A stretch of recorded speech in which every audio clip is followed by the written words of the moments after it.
Hello guys, welcome back to Week Mix Media. If you're new to this channel, kindly subscribe and turn on the notification bell. Enjoy today's update. John Ackah Blay Meizah is one of Ghana's most popular exports of all time, and a man who proved to the world that the black man wasn't a human monkey, but a human with brains and indeed, enough of it to outwit the supposedly superior white counterpart. Blay Meizah would forever remain in the history books of Philadelphia, US, especially in their list of villains, and go down as one of the most cunning men to grace the face of this earth.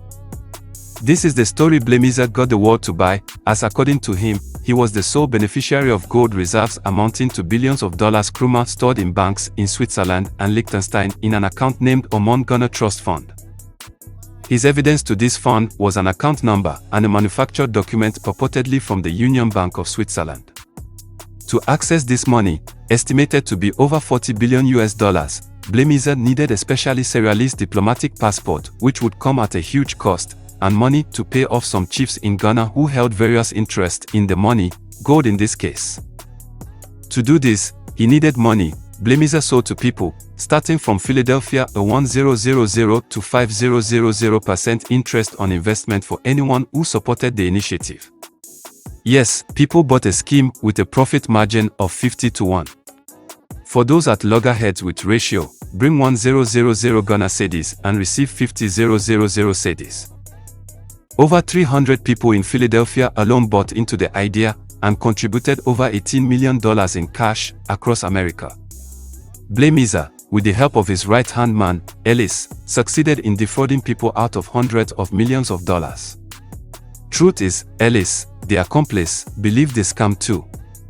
Blay Meizah won over highly educated Americans, including judges.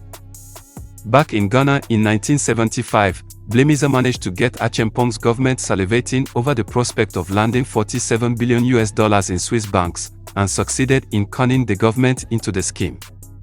Secretary to the government at the time, Ebenezer M. Debra, who was a former Ghana ambassador to the US, pointed out that Blay Meizah was a con man with a bad reputation in the US.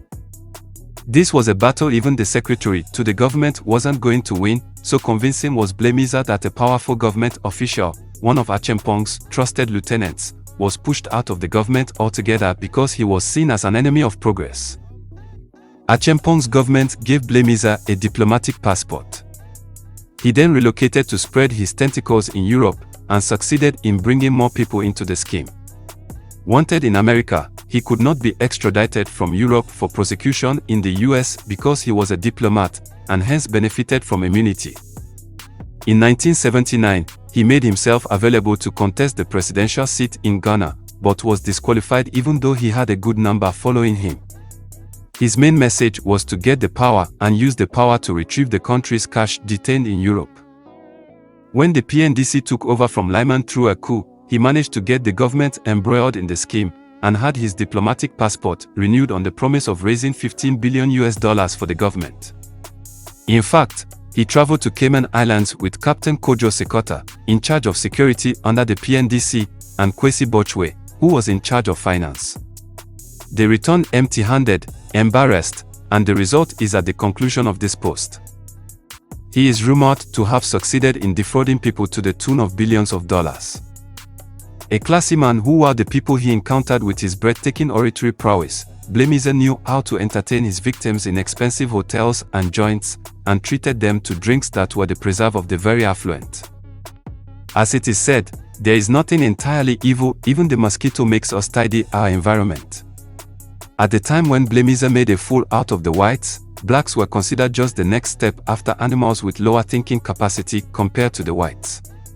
In view of this, when one black succeeded in swindling thousands of whites of reputation, many white folks began to question their orientation. He proved the point for Africans, albeit in an unpopular way.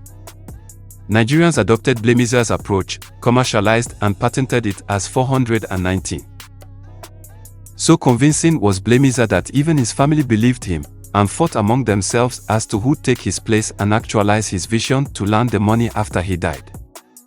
Dr. John Ackah Blay Meizah, aka Nana Akinyansu II aka Lina Diska of Alenjenzo, Western Region, Republic of Ghana, died in 1992 while under house arrest for deceiving and embarrassing the PNDC government.